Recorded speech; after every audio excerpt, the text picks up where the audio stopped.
Hi guys.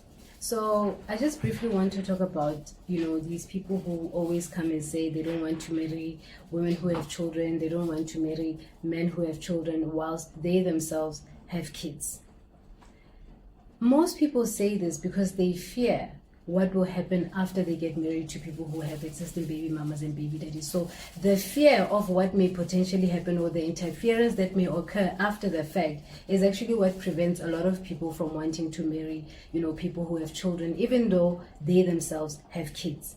So what will usually happen is if you are a man and you marry a woman who doesn't have children, they may struggle to have any sort of relationship with your child because obviously that is not their child, right? And because there's an existing baby mama, that relationship might actually experience a lot of problems because of the fear of what might be still happening with you and your baby mama, or whether the issues that you have with your baby mama have been resolved. And as a result, your baby mama can actually cause a hindrance between your wife having a genuine, solid relationship with your child. Right.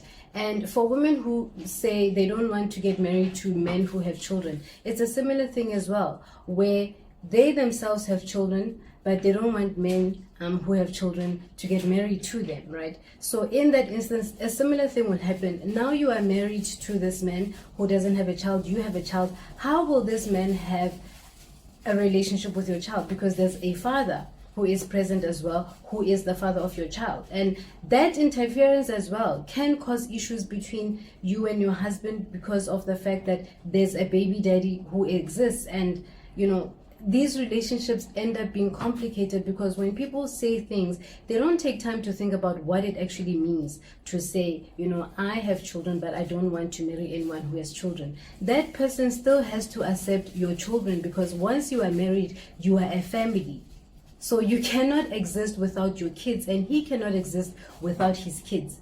But you'll be lucky to marry someone who loves children, even though he doesn't have children of their own. And in some instances, it can happen where you have a child and you marry someone who doesn't have a child, but they end up loving and accepting your child. So I think that we spend a lot of time projecting our fears onto people, worrying about things that may not necessarily happen. And sometimes a lot of people will say they don't want to marry people who have kids because in most cases, their kids don't stay with them and they don't have relationships with their own children. So it wouldn't make sense to marry someone who has children whilst you yourself don't have a relationship with your children, right? Because your children are being raised by a primary caregiver or a parent who has sole custody of those kids, and you probably see them once a month, twice a month. No one really knows. So if you don't have a relationship with your children, you don't talk to them over the phone, you never see them, you'll never put yourself in a situation where you want to understand why you should marry someone who has a child, especially because